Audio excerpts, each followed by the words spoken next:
ബീഹാറിലെ രാജ്ഗീർ പട്ടണത്തിന് സമീപമുള്ള ആധുനിക നളന്ദ യൂണിവേഴ്സിറ്റിയുടെ ക്യാമ്പസിൽ അത്ഭുത പരതന്ത്രനായി ഞാനങ്ങനെ നിൽക്കുകയാണ്. ഇത് പുരാതനമായ നളന്ദ യൂണിവേഴ്സിറ്റിയുടെ മാതൃകയിൽ പണിത പുതിയ കാലത്തെ ഗംഭീര യൂണിവേഴ്സിറ്റിയാണ്. ആദ്യ കാഴ്ചയിൽ തന്നെ ഇവിടം നമ്മളെ അത്ഭുതപ്പെടുത്തും. ഇന്ത്യയിലെന്നല്ല, ലോകത്തിൽ തന്നെ എവിടെയും കണ്ടിട്ടില്ലാത്ത വ്യത്യസ്തമായ ഒരു ആർക്കിടെക്ചറൽ ശൈലി, അതിഗംഭീരമായ ഒരു ക്യാമ്പസ്. ഇങ്ങനെ ഒന്ന് ബീഹാറിലുണ്ടെന്ന് നമ്മിൽ പലർക്കും അറിയില്ല. ഇത് അനിൽകുമാർ, മലയാളിയാണ്. ഇദ്ദേഹത്തിന്റെ അച്ഛനമ്മമാർ കാസർഗോഡ് ജില്ലക്കാരാണ്. നളന്ദ യൂണിവേഴ്സിറ്റിയുടെ വൈസ് ചാൻസലറുടെ സെക്രട്ടറിയാണ് അനിൽകുമാർ. ഞാൻ ബീഹാറിൽ വന്നിട്ടുണ്ടെന്നറിഞ്ഞപ്പോൾ അനിൽകുമാർ ഈ യൂണിവേഴ്സിറ്റിയുടെ വിസിയോട് പറയുകയും വിസി നിർബന്ധമായി എന്നെ ഇവിടെ കൊണ്ടുവരണമെന്ന് ആവശ്യപ്പെടുകയുമായിരുന്നു. വലിയ ഓഡിറ്റോറിയങ്ങളും കോൺഫറൻസ് ഹാളുകളുമൊക്കെയാണ് ഈ ബ്ലോക്കിൽ കൂടുതലായുള്ളത്. അതുപോലെ വലിയ ഇന്റർനാഷണൽ സെമിനാറുകൾ നടത്താനുള്ള ഫെസിലിറ്റികൾ, അതിനായി വരുന്ന ഡെലിഗേറ്റ്സിന് താമസിക്കാനുള്ള സൗകര്യങ്ങൾ. ഇത് മാത്രമല്ല കെട്ടിടങ്ങൾ. 100 കണക്കിന് ഏക്കർ സ്ഥലമാണ് യൂണിവേഴ്സിറ്റിക്കുള്ളത്. ഞാൻ ആ ബ്ലോക്കിലെ എൻട്രൻസ് ലോബിയിലേക്ക് കയറി ചെന്നു. അവിടെ നിന്ന് പല ഇടനാഴികൾ നീണ്ടുപോകുന്നു. ഇതിന്റെ ആർക്കിടെക്ചറൽ ശൈലി നമ്മളെ അത്ഭുതപ്പെടുത്തും. വളരെ വ്യത്യസ്തമായൊരു ശൈലിയാണത്. നമ്മുടെ യൂണിവേഴ്സിറ്റികളൊക്കെ ഗവൺമെന്റ് ആശുപത്രി കെട്ടിടങ്ങൾ പോലെ പണിതുവെക്കുമ്പോൾ ഇവിടെ വളരെ വ്യത്യസ്തമാണ് കാര്യങ്ങൾ. ഇത് യൂണിവേഴ്സിറ്റിയിൽ വരുന്ന ഡെലിഗേറ്റ്സിന് താമസിക്കാനുള്ള ബ്ലോക്കാണ്. ഇതുപോലെ എത്രയോ ബ്ലോക്കുകളുണ്ട്. മനോഹരമായ നടുമുറ്റത്തിന് ചുറ്റുമായാണത്. ബ്രിക്സും എക്സ്പോസ്ഡ് കോൺക്രീറ്റും കൊണ്ടുള്ള ഒരു പ്രത്യേക നിർമ്മിതി. അതായത് പ്ലാസ്റ്റർ ചെയ്യാത്തതാണ് അതിന്റെ സൗന്ദര്യം. പ്ലാസ്റ്റർ ചെയ്ത് പെയിന്റ് അടിച്ചാലേ ഒരു കെട്ടിടം പൂർണ്ണമാകൂ എന്ന നമ്മുടെ സങ്കല്പമെല്ലാം മാറ്റിമറിക്കുകയാണിത്. അതിമനോഹരമായ ഒരു പ്രത്യേക ആർക്കിടെക്ചറൽ ശൈലി. ഞാൻ ആ ബ്ലോക്കിൽ നിന്നിറങ്ങി. BV ദോഷി എന്ന മഹാനായ ഒരു ഇന്ത്യൻ ആർക്കിടെക്റ്റാണിത് ഡിസൈൻ ചെയ്തത്. പഴയ നളന്ദ യൂണിവേഴ്സിറ്റിയുടെ ശൈലിയാണ് അദ്ദേഹം ഇതിനു മാതൃകയാക്കിയത്. അവിടുത്തെ കെട്ടിട നിർമ്മാണത്തിന്റെ പല സ്ട്രക്ചറൽ എലിമെന്റ്സും ഇതിൽ അനുകരിച്ചിട്ടുണ്ട്. എന്നാൽ ആധുനിക കാലഘട്ടത്തിന് ആവശ്യമുള്ള കാര്യങ്ങളൊക്കെ അതിൽ ഉൾപ്പെടുത്തുകയും ചെയ്തു. അക്കാദമിക് സ്പൈൻ എന്ന ഈ ബ്ലോക്ക് പോലെ പല ബ്ലോക്കുകളുണ്ട്. ഇതൊരു പ്രധാന എൻട്രൻസ് ആണ്. ഇതിലൂടെ നേരെ അങ്ങ് പോയാൽ അങ്ങേയറ്റം വരെ പല ഭാഗങ്ങളിലേക്കെത്താം. അതിഗംഭീരമാണത്. വലതുവശത്ത് കാണുന്ന ടവർ വാട്ടർ ടാങ്കാണ്. അതിനു പോലും ഒരു വ്യത്യസ്തമായ രൂപം നൽകിയിരിക്കുന്നു. ഇത് പ്രധാനമന്ത്രി നരേന്ദ്രമോദി അടുത്തിടെ ഇവിടം സന്ദർശിച്ചപ്പോൾ നട്ട മരമാണ്. ബോധിവൃക്ഷത്തിന്റെ ഒരു തൈ. ഇതാണ് കയറി വരുമ്പോൾ കാണുന്ന പ്രധാന ബിൽഡിംഗ് കോംപ്ലക്സ്. 2024 ജൂൺ 19 പ്രധാനമന്ത്രി ഉദ്ഘാടനം ചെയ്തതാണിത്. ഇന്ത്യയിലെ തന്നെ ഏറ്റവും മികച്ചതും പ്രൊഫഷണലുമായ ഒരു യൂണിവേഴ്സിറ്റി ക്യാമ്പസിലൂടെയാണ് ഞാൻ നടക്കുന്നത്. ഇതിവിടുത്തെ മിനി ഓഡിറ്റോറിയമാണ്. അങ്ങനെ പല ഓഡിറ്റോറിയങ്ങളുണ്ട്. ഇന്റർനാഷണൽ സെമിനാറുകൾ പതിവായി നടക്കാറുള്ള ഇടമാണിത്. പഠിക്കുന്ന കുട്ടികളിൽ 80% വിദേശങ്ങളിൽ നിന്നുള്ളവരാണ്. ഈസ്റ്റ് ഏഷ്യ സമ്മിറ്റിൽ ഉൾപ്പെടുന്ന 18 രാജ്യങ്ങളുടെ പിന്തുണയോടെയാണ് ഈ യൂണിവേഴ്സിറ്റിയുടെ പ്രവർത്തനം. നിരവധി ജലാശയങ്ങളുണ്ട് ഇവിടെ. അതിനൊരു കഥ തന്നെയുണ്ട്. ഇവിടുത്തെ കെട്ടിടങ്ങൾ പണിയാൻ ആവശ്യമായ ചുടുകട്ട മുഴുവൻ ഇവിടെ നിന്ന് കുഴിച്ചെടുത്ത മണ്ണുകൊണ്ട് ഉണ്ടാക്കിയതാണ്. ആ കുഴികളെല്ലാം പിന്നീട് വലിയ ജലാശയങ്ങളാക്കി മാറ്റി. യൂണിവേഴ്സിറ്റിയിലെ ഫാക്കൽറ്റി ഓഫീസാണ് ഈ ഭാഗത്തുള്ളത്. ഇവിടെയൊക്കെ കാണുന്നത് പഴയ സർവകലാശാലയുടെ കെട്ടിടങ്ങളുടെ അതേ രൂപത്തിലുള്ള നിർമ്മിതികളാണ്. ഫാക്കൽറ്റി ഓഫീസുകളാണ് ഈ ഇടതുവശത്ത് കാണുന്നതെല്ലാം. വളരെ വ്യത്യസ്തമാണ് ഈ നിർമ്മാണ ശൈലി. നമ്മുടെ കൺവെൻഷണൽ കെട്ടിട നിർമ്മാണ ശൈലി ഇവിടെ കാണാനാവില്ല. ഓരോന്നും ഓരോ ആവശ്യങ്ങൾക്കുള്ള കെട്ടിടങ്ങളാണ്. മിനി ഓപ്പൺ തിയേറ്ററുകളുണ്ട്, ക്ലാസ് മുറികളുണ്ട്, അങ്ങനെ പലതരം ഫെസിലിറ്റികൾ. ചില ഭാഗങ്ങൾ കാണുമ്പോൾ ചില ഫാക്ടറി കെട്ടിടമാണെന്ന് തോന്നും. പക്ഷേ അതിനകത്തെല്ലാം ക്ലാസ് റൂമുകളാണ്. ആ കാഴ്ചകളിലൂടെയൊക്കെ ഞങ്ങൾ സഞ്ചരിച്ചു. ഈ വലതുവശത്ത് കാണുന്ന കുട പോലെയുള്ള നിർമ്മിതികൾ വാട്ടർ ടാങ്കുകളാണെന്ന് തോന്നും. അതോരോന്നും മിനി ആംഫി തിയേറ്ററുകളാണ്. ഇതിനു മുകളിൽ ആളുകൾക്കിരിക്കാവുന്ന ഗാലറികളുണ്ട്. ഓരോ ഗാലറിയും ഓരോ ക്ലാസ് റൂമാണ്. വലതുവശത്ത് കാണുന്ന ഇതിൽ ഓരോന്നിൻ്റെയും മുകളിൽ ഓപ്പൺ എയറിൽ ഇരുന്ന് അധ്യയനം നടത്താം. വിന്ററിലൊക്കെ അവിടെ ഇരുന്നായിരിക്കും പഠനം. ഈ കാണുന്ന ഓരോ തൂണിന്റെയും മുകളിൽ ക്ലാസ് റൂം ആണെന്ന് ഓർക്കണം. Open air class room. അത് ഓരോന്നും ആംഫി തിയേറ്റർ പോലെയാണ് പണിതു വച്ചിരിക്കുന്നത്. അതിനടിയിൽ കൂടിയാണ് ഞങ്ങൾ കടന്നു പോകുന്നത്. വളരെ വ്യത്യസ്തമായ ഒരു ആർക്കിടെക്ചറൽ ശൈലിയിലാണ് അത് രൂപപ്പെടുത്തിയിരിക്കുന്നത്. വിഷണറിയായ ഒരു ആർക്കിടെക്റ്റാണ് BV ദോഷി. ധാരാളം മെഡിറ്റേഷൻ മുറികളുമുണ്ടിതിൽ. ഇടതുവശത്ത് കാണുന്നത് അത്തരം മുറികളാണ്. സ്പേസിനെ വളരെ വ്യത്യസ്തമായി ഡിസൈൻ ചെയ്തിരിക്കുന്നു. നമ്മുടെ യൂണിവേഴ്സിറ്റി കെട്ടിടങ്ങൾ സംബന്ധിച്ച സങ്കല്പങ്ങളൊക്കെ മാറേണ്ട സമയം കഴിഞ്ഞു. പുതിയ കോളേജുകളും മറ്റു വിദ്യാഭ്യാസ സ്ഥാപനങ്ങളും പണിയുമ്പോഴൊക്കെ ഈ നളന്ദയുടെ ആധുനിക യൂണിവേഴ്സിറ്റി ക്യാമ്പസ് ഒക്കെ ഒന്ന് കാണുന്നത് നല്ലതാണ്. നമ്മൾ കേരളത്തിലിരുന്ന് നോർത്ത് ഇന്ത്യ മുഴുവൻ പ്രശ്നമാണെന്ന് പറയും. ഇവിടെ വിപ്ലവകരമായ മാറ്റങ്ങൾ നടക്കുന്നുണ്ട്. ഈ കാണുന്നത് ഇവിടുത്തെ സെൻട്രൽ ഡൈനിങ് ഹാളാണ്. ഇവിടെ താമസിച്ച് പഠിക്കുന്ന സ്റ്റുഡൻസും ടീച്ചേഴ്സും ഒക്കെ വന്ന് ഭക്ഷണം കഴിക്കുന്ന സ്ഥലം. ഇടതുവശത്ത് കാണുന്നത് ലേഡീസ് ഹോസ്റ്റലാണ്. വിദേശങ്ങളിൽ നിന്നൊക്കെയുള്ള പെൺകുട്ടികൾ ഇവിടെ പഠിക്കുന്നുണ്ട്.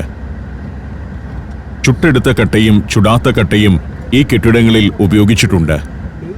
ചുവന്നത് ചുടുകട്ടയും മറ്റുള്ളത് ചുടാത്ത കട്ടയുമാണ്. ഇത് രണ്ടും കൊണ്ടാണ് ഈ കെട്ടിടങ്ങളെല്ലാം പണിതിരിക്കുന്നത്. അതിഗംഭീരമാണത്. സെൻട്രൽ ഡൈനിങ്ങും കൂറ്റനൊരു കെട്ടിടമാണ്. ഒരു സ്റ്റേഡിയത്തിന്റെ മുൻഭാഗം പോലെയുണ്ട്. പുറത്തുനിന്ന് നോക്കുമ്പോൾ ഇതെന്താണെന്ന് നമുക്കൊരു ഐഡിയയും കിട്ടില്ല. അതിമനോഹരമായ ഒരു സ്ട്രക്ചർ. ഞങ്ങൾ സെൻട്രൽ ഡൈനിങ്ങിലേക്ക് കയറി ചെന്നു. കണ്ടംപററി ശൈലിയും പുരാതന നളന്ദയിലെ കെട്ടിടങ്ങളുടെ എലമെന്റ്സും കൂട്ടിച്ചേർത്താണ് ഈ മനോഹരമായ ക്യാമ്പസ് ഒരുക്കിയിരിക്കുന്നത്. വിശാലമായ ഡൈനിങ് ഏരിയയാണ്. 1000-ലധികം ആളുകൾക്ക് ഒരേ സമയം ഭക്ഷണം കഴിക്കാവുന്ന ഫെസിലിറ്റി. കിച്ചണും അനുബന്ധ സംവിധാനങ്ങളുമെല്ലാം ഇതിലുണ്ട്. എക്സ്പോസ്ഡ് കോൺക്രീറ്റ് ആണെങ്കിലും ഇടയ്ക്ക് ചിലയിടത്ത് ചില കളർ കൊടുത്തിട്ടുണ്ട്. ലൈറ്റിങ്ങും വ്യത്യസ്തമായൊരു ശൈലിയിലാണ്. ഒരു ഗ്ലോബൽ കോമ്പറ്റീഷന്റെ അടിസ്ഥാനത്തിലാണ് ഈ യൂണിവേഴ്സിറ്റിയുടെ ആർക്കിടെക്റ്റിനെ തിരഞ്ഞെടുത്തതെന്ന് ഓർക്കണം. ആധുനിക സിംഗപ്പൂരിനെ സൗന്ദര്യവൽക്കരിച്ചതിൽ പ്രധാനിയായ ലിയു തായി കെർ ഉൾപ്പെടെയുള്ള ഒരു ജൂറിയാണ് ഒടുവിൽ BV ദോഷിയുടെ വാസ്തുശില്പ എന്ന ഫേമിനെ തിരഞ്ഞെടുത്തത്. രാജ്യം പത്മവിഭൂഷൺ നൽകി ആദരിച്ച പ്രമുഖനായ ആർക്കിടെക്റ്റാണ് BV ദോഷി. വാസ്തുശില്പികൾക്കുള്ള ഇന്റർനാഷണൽ പുരസ്കാരമായ പ്രിറ്റ്സ്കർ അവാർഡ് നേടിയിട്ടുള്ളയാൾ. മിനിസ്ട്രി ഓഫ് ഫോറിൻ അഫയേഴ്സിന്റെ കീഴിലുള്ളതാണ് ഈ യൂണിവേഴ്സിറ്റി. ഈ പതാകകൾ യൂണിവേഴ്സിറ്റിയെ സപ്പോർട്ട് ചെയ്യുന്ന ഈസ്റ്റ് ഏഷ്യ സമിറ്റിലെ 18 രാജ്യങ്ങളുടേതാണ്. ഇന്ത്യയിൽ കൃത്യമായി ഇന്റർനാഷണൽ നിലവാരത്തിൽ പ്രവർത്തിക്കുന്ന യൂണിവേഴ്സിറ്റി തന്നെയാണ് Nalanda university. Research university, central university, institute for national importance തുടങ്ങിയ പദവികളൊക്കെ ഇതിനുണ്ട്. വിവിധ രാജ്യങ്ങളിൽ നിന്നുള്ള വിദ്യാർത്ഥികൾ ഒരുമിച്ച് താമസിച്ച് പഠിക്കുന്ന ഒരു ക്യാമ്പസ്. പുരാതന നളന്ദ സർവകലാശാലയുടെ ദൗത്യം തന്നെയാണ് ഈ ആധുനിക യൂണിവേഴ്സിറ്റിയും നിർവഹിക്കുന്നതെന്ന് എനിക്ക് തോന്നി. ഇതെല്ലാം ബോയ്സ് ഹോസ്റ്റലുകളാണ്. ഞങ്ങൾ അവിടെ നിന്ന് യാത്ര തുടരുമ്പോൾ മറ്റൊരു തടാകം കാണാം. നിരവധി കുളങ്ങളും തടാകങ്ങളുമുള്ള ഒരു യൂണിവേഴ്സിറ്റി ക്യാമ്പസ്. അത് തന്നെ ഒരു സവിശേഷതയാണല്ലോ. സ്പോർട്സ് കോംപ്ലക്സ് ആണ് ഈ കാണുന്നത്. അതിനകത്ത് 400 മീറ്ററിന്റെ വലിയ ട്രാക്ക് ഉൾപ്പെടുന്ന വമ്പനൊരു സ്റ്റേഡിയം. സിന്തറ്റിക് ട്രാക്കോടുകൂടിയ സ്റ്റേഡിയമാണ്. അതുകൂടാതെ ഫുട്ബോൾ, ഹോക്കി ഗ്രൗണ്ടുകൾ, ക്രിക്കറ്റ് പിച്ച്, ടെന്നീസ് കോർട്ടുകൾ, ബാസ്കറ്റ്ബോൾ, വോളിബോൾ കോർട്ടുകൾ എന്നിവയെല്ലാം ഇവിടെയുണ്ട്. യോഗ മുതൽ മാർഷൽ ആർട്സ് വരെയുള്ള പരിശീലനങ്ങളും ഇവിടെ കിട്ടുന്നു. മറ്റൊരു ബ്ലോക്കിലേക്കെത്തി. ഇതൊരു ടീച്ചിങ് ബ്ലോക്കാണ്. ഞാനൊരു ക്ലാസ് റൂം കാണണം എന്ന് പറഞ്ഞതുകൊണ്ട് ഇങ്ങോട്ട് വണ്ടി വിട്ടതാണ്. ടീച്ചിങ് ബ്ലോക്കിന്റെ ഡിസൈൻ തന്നെ ശ്രദ്ധിക്കുക. നിലത്തിട്ടിരിക്കുന്ന ടൈലും കെട്ടിടവും അതിന്റെ കളർ സ്കീമും ലോണും എല്ലാം കൂടി ചേർന്ന കോമ്പിനേഷൻ അതിമനോഹരമാണ്. മറ്റൊരു ഫീൽ നൽകുന്ന വ്യത്യസ്തമായൊരു സ്ഥലത്താണ് എത്തിയത് എന്ന് സ്റ്റുഡൻസിനും ടീച്ചേഴ്സിനും സന്ദർശകർക്കും ഒക്കെ തോന്നിക്കുന്ന തരത്തിലുള്ള ഒരു ഡിസൈനാണ്. അതാണ് അതിന്റെ ഹൈലൈറ്റും. ഞാൻ ഒരു ക്ലാസ് റൂം കാണാൻ വേണ്ടി അകത്തേക്ക് കയറി ചെന്നു. പ്രത്യേകതരം സീലിംഗ് വർക്ക്. ഇത് കോറിഡോറുകളാണ്. ചുടാത്ത കട്ട കൊണ്ടാണ് അകത്തെ ഭിത്തികളൊക്കെ പണിതിരിക്കുന്നത്. ഞാനൊരു ക്ലാസ് റൂമിലേക്ക് കയറി ചെന്നു. ഇതാണ് ലെക്ചർ ഹാൾ. ഇവിടെ ഓരോ സ്റ്റുഡൻറ്റിനും ഓരോ ടേബിളുണ്ട്. യൂണിവേഴ്സിറ്റി പ്രത്യേകം ഡിസൈൻ ചെയ്യിച്ചതാണ് ടേബിളും ചെയറുമൊക്കെ. ഓരോ സ്റ്റുഡൻറ്റിനും ലാപ്ടോപ്പ് ഒക്കെ വെക്കാനുള്ള ഫെസിലിറ്റി, മൊബൈൽ ഫോൺ വെക്കാനുള്ള സൗകര്യം, എഴുതാനും ബുക്കുകൾ വെക്കാനുമുള്ളത്. ഇങ്ങനെ എല്ലാം ചേർത്ത് യൂണിവേഴ്സിറ്റി പ്രത്യേകം കൊടുത്ത ഡിസൈൻ അനുസരിച്ചുണ്ടാക്കിയ ഇൻഡിവിജ്വൽ ടേബിളുകൾ. ചെയറും അതുപോലെ തന്നെ. Saudi Arabia, United Arab Emirates, Kuwait. സഞ്ചാരം വോള്യം നമ്പർ 20. ഫുൾ HD-യിലുള്ള അപൂർവ ദൃശ്യയാത്രാ വിവരണ ശേഖരം. ഉടൻ സ്വന്തമാക്കാൻ സഞ്ചാരം എന്ന് SMS ചെയ്യൂ. ഫോൺ 9995444222. ഇവിടുത്തെ ഒരു പ്രധാന വിഭാഗം ബേ ഓഫ് ബംഗാൾ സ്റ്റഡി സെന്ററാണ്. ബേ ഓഫ് ബംഗാൾ ഒരു കാലത്ത് ഒരു സാംസ്കാരിക പ്രദേശമായിരുന്നല്ലോ. മറ്റു രാജ്യങ്ങളിലേക്കുള്ള കച്ചവടം, സാംസ്കാരിക വിനിമയം എന്നിവയൊക്കെ നടന്നിരുന്ന ഇടം. ബേ ഓഫ് ബംഗാളിൽ നടന്ന ഇത്തരം കാര്യങ്ങളെക്കുറിച്ച് പഠിക്കുന്ന ഡിവിഷൻ വരെ ഇവിടെയുണ്ട്. അതായത് ഭാരതീയത, ഭാരതത്തിൽ നിന്ന് പുറപ്പെട്ട ആത്മീയ ചൈതന്യം, വിദ്യ എന്നിവയൊക്കെ പഠിപ്പിക്കുക നളന്ദയുടെ ഒരു ലക്ഷ്യമാണ്. അവിടെ നിന്നിറങ്ങി ഓരോ ഭാഗത്തെയും കട്ടകളുടെ നിറവ്യത്യാസം പോലും യൂണിവേഴ്സിറ്റി ക്യാമ്പസിന് കൊടുക്കുന്ന ഭംഗി ഒന്ന് വേറെ തന്നെയാണ്.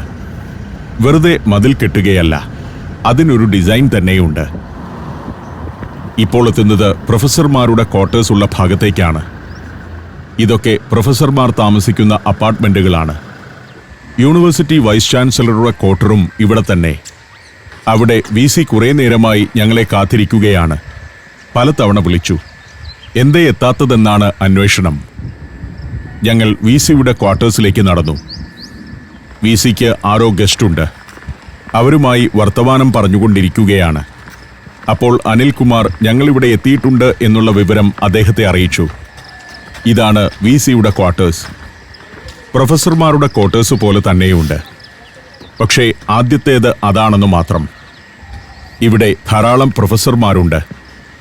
വിവിധ രാജ്യങ്ങളിൽ നിന്നുള്ള പ്രശസ്തരായ പ്രൊഫസർമാർ. VC ഇറങ്ങി വന്നു. പ്രൊഫസർ അഭയ് കുമാർ സിംഗ് എന്നാണ് അദ്ദേഹത്തിന്റെ പേര്. അഭയ് കുമാർ സിംഗ് ശരിക്കും ഇവിടുത്തെ ഡീനാണ്. താൽക്കാലികമായി വൈസ് ചാൻസലറുടെ ചുമതലയും വഹിക്കുന്നു. വളരെ ഹൃദ്യമായി അദ്ദേഹം എന്നെ സ്വീകരിച്ചു. കുറേ നേരമായി നിങ്ങളെ കാത്തിരിക്കുകയായിരുന്നെന്ന് അദ്ദേഹം പറഞ്ഞു. നിങ്ങളെപ്പോലെ ഒരാൾ ഇവിടെ വന്നിട്ട് ഇവിടം കാണാതെ പോകുന്നത് ശരിയല്ല. നിങ്ങളെക്കുറിച്ച് ഗൂഗിളിൽ നോക്കിയപ്പോൾ എന്താ റേറ്റിംഗ് എന്നൊക്കെ പറഞ്ഞ് അദ്ദേഹം എന്നെ ഒന്ന് പുകഴ്ത്തി. ഇവിടുത്തെ എല്ലാ രാഷ്ട്രീയ പാർട്ടികൾക്കും ഏക അഭിപ്രായമുള്ള ഒരു വിഷയമുണ്ടെങ്കിൽ അത് ഈ നളന്ദ യൂണിവേഴ്സിറ്റിയെക്കുറിച്ചായിരിക്കുമെന്നാണ് ഇദ്ദേഹം പറയുന്നത്. ഇവിടെ നടക്കുന്ന കോഴ്സുകളെക്കുറിച്ചും മറ്റും ഞങ്ങൾ സംസാരിച്ചു. യൂണിവേഴ്സിറ്റി എങ്ങനെ പ്രവർത്തിക്കുന്നു, അതുപോലുള്ള നിരവധിയായ കാര്യങ്ങളെക്കുറിച്ച് പറഞ്ഞു. കോഴ്സുകളെക്കുറിച്ചാണിപ്പോൾ ഇദ്ദേഹം കൂടുതലായി പറഞ്ഞത്.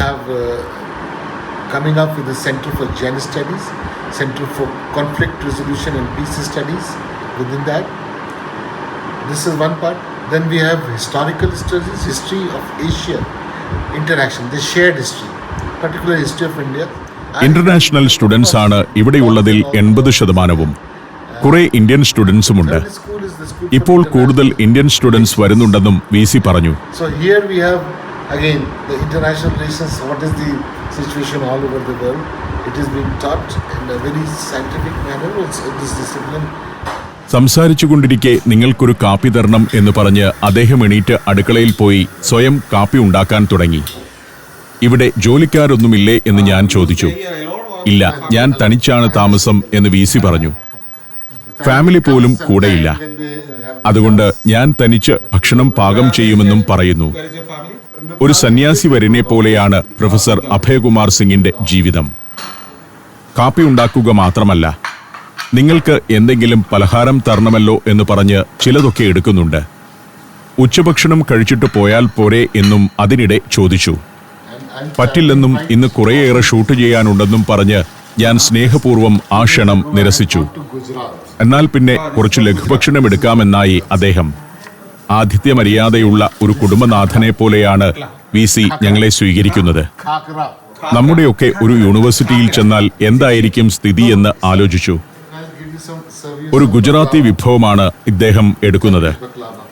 ഖാഗ്ര എന്ന ഗുജറാത്തി വിഭവം, പിന്നെ ബക്ലാവ എന്ന മധ്യേഷ്യൻ വിഭവവും. അതൊക്കെ ശ്രദ്ധാപൂർവം പ്ലേറ്റിലേക്ക് എടുത്തു വയ്ക്കുന്നു. അദ്ദേഹത്തിന് ആരൊക്കെയോ സമ്മാനം കൊടുത്തതൊക്കെയാവാം. അതെല്ലാം ഞങ്ങൾക്കായി നിരത്തുകയാണ്. ഹിസ്റ്റോറിക്കൽ സ്റ്റഡീസും ഇന്റർനാഷണൽ റിലേഷൻസുമാണ് പ്രൊഫസർ അഭയ്കുമാർ സിംഗിന്റെ അധ്യയന വിഷയം. ഗ്രീസിലെ പെട്രാസ് യൂണിവേഴ്സിറ്റിയിൽ നിന്ന് ഗ്രീക്ക് ഭാഷയെക്കുറിച്ചും സംസ്കാരത്തെക്കുറിച്ചും ഗവേഷണം നടത്തിയിട്ടുള്ള ആളാണ്. ഗവേഷണ ഗ്രന്ഥങ്ങൾക്ക് അന്താരാഷ്ട്ര തലത്തിലുള്ള അവാർഡുകൾ നേടിയിട്ടുള്ളയാൾ. ടെഹ്റാനിലെ സ്വാമി വിവേകാനന്ദ കൾച്ചറൽ സെന്ററിന്റെ ആദ്യ ഡയറക്ടർ എന്ന നിലയിൽ ഇറാനിൽ ചില നയതന്ത്ര ദൗത്യങ്ങളും ഇദ്ദേഹം വിജയകരമായി നിർവഹിച്ചിട്ടുണ്ട്. പിന്നെയാണ് ഇവിടേക്കെത്തിയത്. നോബൽ സമ്മാന ജേതാവ് അമർത്യ സെൻ ആയിരുന്നു നളന്ദ യൂണിവേഴ്സിറ്റിയുടെ ആദ്യ വൈസ് ചാൻസലർ. നിരവധി വിദേശ പ്രമുഖരും അംബാസഡർമാരുമൊക്കെ ഇവിടെ വരാറുണ്ടെന്നാണ് ഇദ്ദേഹം പറയുന്നത്.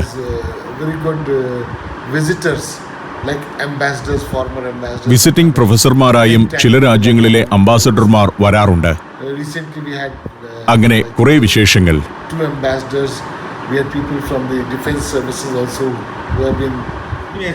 ഞങ്ങളെ യാത്രയാക്കുമ്പോൾ ഒരു സങ്കടമേ പ്രൊഫസർക്കുള്ളൂ. ഉച്ചഭക്ഷണം കൂടി കഴിച്ചിട്ട് പോകേണ്ടതായിരുന്നു. ലഞ്ചൊക്കെ താൻ പെട്ടെന്ന് റെഡിയാക്കാമായിരുന്നു. ഞങ്ങൾ ക്ഷമാപണം നടത്തി. മറ്റൊരു ദിവസം തീർച്ചയായും വരാമെന്നൊക്കെ പറഞ്ഞ് ഞങ്ങൾ അവിടെ നിന്നു പിരിഞ്ഞു. വണ്ടിയിൽ കയറി യാത്ര തുടരുമ്പോൾ ഈ യൂണിവേഴ്സിറ്റിയുടെ ഫെസിലിറ്റികളാണ് എന്നെ അത്ഭുതപ്പെടുത്തുന്നത്. ലോക നിലവാരമുള്ള ഫെസിലിറ്റികൾ, അതിവിപുലമായ ക്യാമ്പസ്, അതിമനോഹരമായ ആർക്കിടെക്ചർ, വാട്ടർ ടാങ്കിന് പോലും വ്യത്യസ്തമായൊരു രൂപഘടന. പക്ഷേ ഇത് രൂപകൽപ്പന ചെയ്തയാൾ കൺസീവ് ചെയ്ത സങ്കല്പത്തെ ഏതാനും വർഷം കഴിയുമ്പോൾ നമ്മുടെ ഇന്ത്യൻ ശൈലിയിൽ ഉദാസീനത കൊണ്ടും സൗന്ദര്യബോധമില്ലായ്മ കൊണ്ടും നശിപ്പിക്കുമോ എന്നെനിക്കൊരു ഭയമുണ്ട്. ഇപ്പോൾ തന്നെ അതിന്റെ ചില ലക്ഷണങ്ങളൊക്കെ കണ്ടു തുടങ്ങിയിട്ടുണ്ട്. ഈ ആശയം രൂപീകരിച്ചവർ മനസ്സിൽ കണ്ട അതേ നിലവാരത്തിൽ ഭാവിയിൽ ഇത് നിലനിർത്തിക്കൊണ്ടു പോകാൻ കഴിഞ്ഞാൽ അത് വലിയൊരു നേട്ടമായിരിക്കും.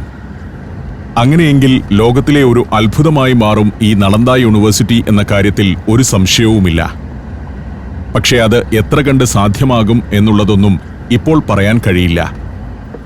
ഭരണത്തിന്റെ തലപ്പത്തേക്ക് വരുന്ന ആളുകളുടെ വിഷൻ എത്രയുണ്ട്, അവർക്ക് ഇത്തരം കാര്യങ്ങളിലെ സൂക്ഷ്മ ശ്രദ്ധ എത്രയുണ്ട് എന്നതിനെ ആശ്രയിച്ചിരിക്കും മുന്നോട്ടുള്ള കാര്യങ്ങൾ. പോസ്റ്ററുകളും വിദ്യാർത്ഥി യൂണിയന്റെ ബാനറുകളും പതാകയുമൊക്കെയായി വൃത്തികേടായ ഒരു ക്യാമ്പസായിട്ട് ഇതിനെ സങ്കല്പിക്കാനേ കഴിയുന്നില്ല. നമ്മുടെ യൂണിവേഴ്സിറ്റി ക്യാമ്പസുകളിലേക്ക് കയറി ചെന്നാൽ ആദ്യം അലോസരപ്പെടുത്തുന്നത് അവിടെയുള്ള വിദ്യാർത്ഥി പ്രക്ഷോഭങ്ങളുടെ ബാനറുകളും അധ്യാപക സംഘടനകളുടെയും അനധ്യാപക ജീവനക്കാരുടെ യൂണിയനുകളുടെയും ബാനറുകളും പോസ്റ്ററുകളും എല്ലാമാണല്ലോ. ഇതിവിടുത്തെ അഡ്മിനിസ്ട്രേറ്റീവ് ബ്ലോക്കാണ്. VC-യുടെ ഓഫീസ് അവിടെയാണ്. 485 ഏക്കറിൽ പരന്നുകിടക്കുന്ന യൂണിവേഴ്സിറ്റി ക്യാമ്പസിൽ ഒരു കറക്കം കഴിഞ്ഞ് ഞങ്ങൾ പുറത്തേക്ക് വണ്ടി വിട്ടു. ആദ്യത്തെ ഗേറ്റ് കടന്നു. രണ്ടാമത്തെ ഗേറ്റ്, അതായത് പുറത്തേക്കുള്ള ഗേറ്റ് വരെ അനിൽകുമാർ ഞങ്ങളെ അനുഗമിച്ചു. അദ്ദേഹം ഞങ്ങളെ ഹൃദ്യമായി യാത്രയാക്കി. അങ്ങനെ നളന്ദ എന്ന പുതിയ കാലത്തെ ഒരു അത്ഭുത യൂണിവേഴ്സിറ്റിയിൽ നിന്നും പുറത്തിറങ്ങി. അടുത്തതായി പഴയ നളന്ദ സർവകലാശാല കാണാനാണ് പോകുന്നത്. ഇവിടെ തൊട്ടടുത്ത് ഒരു ഗ്രാമമുണ്ട്. മഹാദേവ്പൂർ എന്നാണ് ആ ഗ്രാമത്തിന്റെ പേര്. മഹാദേവ്പൂരിലേക്ക് എത്തുമ്പോഴുള്ള കാഴ്ച അല്പം വിഭിന്നമാണ്. നളന്ദയിലെ ഇന്റർനാഷണൽ യൂണിവേഴ്സിറ്റി ഇവിടെയുണ്ടെന്ന് അറിയുക പോലുമില്ലെന്ന മട്ടിൽ ജീവിക്കുന്നവരുടെ ഒരു ഗ്രാമമാണ് മഹാദേവ്പൂർ. കൃഷി കൊണ്ട് ജീവിക്കുന്നവരുടെ ഒരു ഗ്രാമം. വിളഞ്ഞുകിടക്കുന്ന ഗോതമ്പ് വയലുകളുടെ ഓരത്താണത്. അവിടെ വഴിയരികിൽ വെടിവെട്ടവുമായി ഒരു പണിയുമില്ലാതിരിക്കുന്ന ആ യൂണിവേഴ്സിറ്റിയിലൊന്നും പോകാനുള്ള ഒരു ഭാഗ്യമോ യോഗമോ ഇല്ലാത്ത തലമുറയുടെ ഗ്രാമം. വീടുകളുടെ തിണ്ണയിൽ തലമാന്തിയും പേനെടുത്തുമിരിക്കുന്ന സ്ത്രീകളും കുട്ടികളും. നളന്ദയുടെ ആധുനിക യൂണിവേഴ്സിറ്റി എവിടെ, ബീഹാറിന്റെ യാഥാർത്ഥ്യം എവിടെ എന്ന് നമ്മളെ അത്ഭുതപ്പെടുത്തുന്ന കാഴ്ചകൾ. മഹാദേവ്പൂർ ഗ്രാമത്തിന്റെ പൊതുവായുള്ള കാഴ്ചയും അതുപോലെയാണ്. ട്രാക്ടറുകളും ഇലക്ട്രിക് റിക്ഷകളും അതിന്റെ ബഹളവും ഹോണടിയും. വഴിയോരത്ത് വെറുതെയിരിക്കുന്ന ആളുകൾ. ട്രാഫിക് ബ്ലോക്ക് കൊണ്ട് കൺജസ്റ്റഡായ ഗ്രാമപാത. പലപ്പോഴും ട്രാഫിക് കൊണ്ട് ബ്ലോക്കുണ്ടാകുന്ന ഈ പാതയിലൂടെ വേണം ആ വലിയ ഇന്റർനാഷണൽ യൂണിവേഴ്സിറ്റിയിലേക്ക് വിദേശ വിദ്യാർത്ഥികളും പ്രൊഫസർമാരും പോകാനെന്നുള്ളത് നമ്മുടെ വീക്ഷണമില്ലായ്മയുടെ ഉദാഹരണമായി എനിക്ക് തോന്നുന്നു. അവിടവും പിന്നിട്ട് ഞങ്ങൾ രാജ്ഗീർ പട്ടണത്തിലേക്കെത്തി. രാജ്ഗീർ ചരിത്രമുള്ള ഗംഭീരമായൊരു പട്ടണമാണ്. രാജ്ഗീറിന് പ്രാന്തപ്രദേശത്ത് നിരവധി ടൂറിസ്റ്റ് ആകർഷണങ്ങളുണ്ട്, പുരാനിർമ്മിതികളും. ഒരു കാലഘട്ടത്തിൽ രാജ്ഗീർ ചരിത്രപ്രസിദ്ധമായ മഗധ സാമ്രാജ്യത്തിന്റെ തലസ്ഥാനമായിരുന്നു. ഇനി ഞങ്ങൾ രാജ്ഗീറിലെ കുറെ പുരാതന കാഴ്ചകളിലേക്കാണ് പോകുന്നത്. ചരിത്രമുള്ള, ജീവിതമുള്ള, അത്ഭുതങ്ങളുള്ള പ്രദേശങ്ങളിലേക്ക്. അവിടെ ടൂറിസ്റ്റുകളുടെ ബാഹുല്യം പ്രകടമാക്കിക്കൊണ്ട് ധാരാളം കുതിരവണ്ടികൾ നീങ്ങുന്നു. ഇവിടെ അധികം വിദേശികളെത്തുന്നില്ല. സ്വദേശികളാണ് സന്ദർശകരിൽ കൂടുതലും. രാജ്ഗീർ കാഴ്ചകളിലേക്ക് ഞാൻ സഞ്ചാരം തുടർന്നു.